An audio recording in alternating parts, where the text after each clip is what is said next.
thenewbeatmaker.com.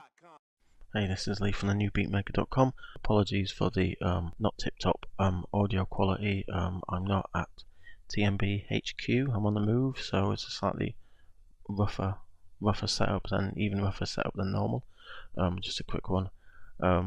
Initial thoughts. Jay-Z 444. Straight to the point. I very much liked it. Production-wise first.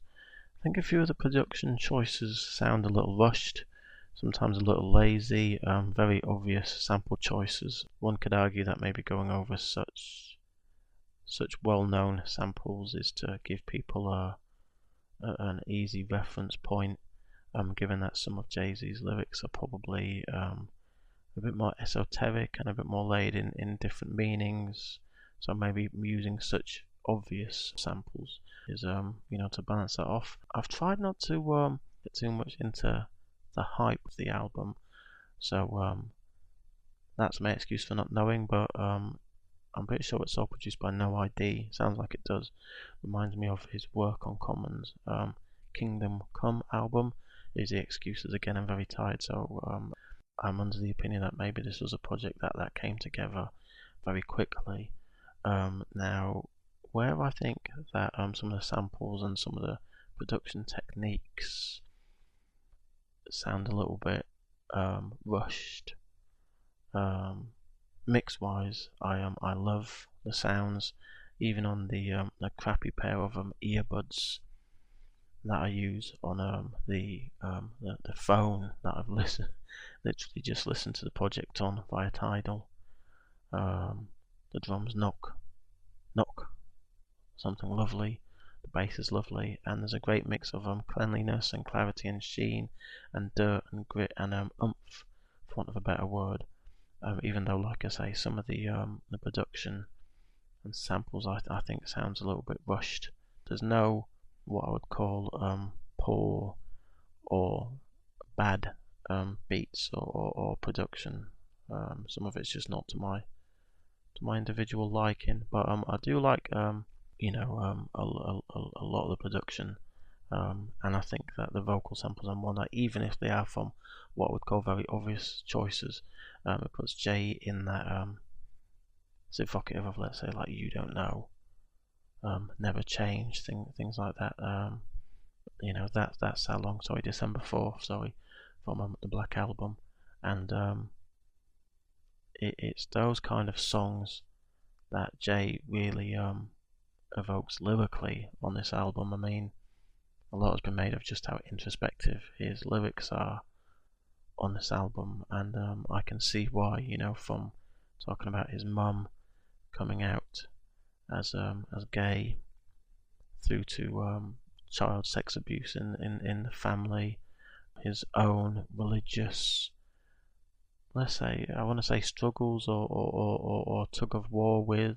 Jay's been called everything from sacrilegious for calling himself Hove, to being called a Freemason, to being called a Luciferian, to being called a 5%er, arm, leg, arm, head, and the wearing of Jay Electronica's 5% Nation, gods and earth, shout out to them, please of the gods, necklaces and things like that. So I think sometimes Jay's been kind of in that position of he can't do right for doing wrong in the people's eyes, and you can't please all the people all of the time and all that. So it's interesting to hear him talk about studying Islam, Christianity and Buddhism, and at the same time hating the local man of the cloth who allegedly abuses female members of his family and all this type of stuff. Lyrically though, Jay on this thing is where this really shines.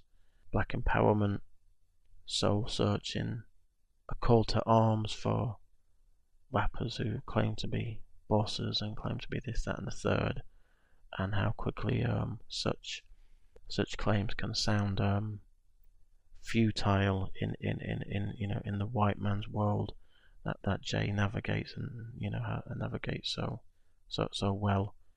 The more spoken word elements of the project are reminiscent of Kendrick's To Pimp a Butterfly. I think the shades here of this reminds me of to Jay what may be the Eminem show is to M, or introspection and conflicts and contradictions and mental, inner battles being put out there in such a way which are personal to Jay, but also ones that a lot of people will be able to relate, and Jay has often played the king above such things, or not letting people really, one of the things that people say against him of how he's, oh, he doesn't let people in, isn't he vain, isn't he arrogant, isn't it this, isn't it that, which I've often thought is a defense mechanism. And, it sounds like that's something he's said, here on this album. He's said so on previous tracks like Song Cry, but he really opens up on this album. Yeah, so I would be remiss. What I will probably do is this is a first impressions album review, and this is actually something that I've been planning to do for a long time. Actually, do a very quick first take album review. As you can tell, there's a lot of ums and ahs, and it's because I literally just finished the album from front to back first time.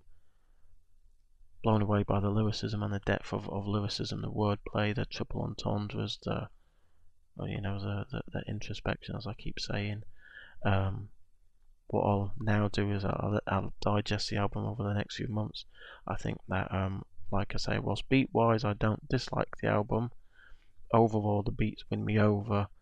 I don't think there's any beats on here that, at least to begin with, I'm going to think are classic beats in the future. I don't know, projecting a little bit, but lyrically, this is some of my favourite Jay-Z work. And I've been I was a Jay-Z fan from the original Flavor days, Reasonable Doubt days. He Lost Me on Magna Carta, Holy Grail. Blueprint 3 I thought was a great EP that turned into a poor overall project. Watch the Throne I had no time for. So I'm not gonna pretend that I've loved absolutely everything, but more often than not. But this is definitely one that picks up on it. I really like the American Gangster project. Seems to be about the only person in the world that likes that. There's probably going to be a video on that coming over the next few months. And I think that lyrically this is American Gangster on steroids, which will turn some people off, but I in my mind and in my context, that's very high praise. So yeah, I think that the king has returned, if he ever left. Like I say, introspection, flow, respect to Jimmy Iovine, he gotta respect that Elohim is a whole different regime. I could speak Sufi to Goofies, I could probably speak Farsi. Jay's on his shit on this album, and there's so much terrible things happening in the world and in music and in hip hop. I mean, R.I.P. to Prodigy. This is a glimmer of hope in dark musical times and dark times in general. So beat wise, first impression, 7 out of 10? Lyric wise, 9, 10 out of 10. So yeah, go support, go to Tidal even if it's a 30-day trial, and enjoy and let me know what you're thinking. Until next time, this is the New Beatmaker. This is Lee, newbeatmaker.com, then are now beads, thenextbrew.com, somewherechild.com, Patreon/LeeTNB. And until next time, thanks for listening. Goodbye. Oh. thenewbeatmaker.com.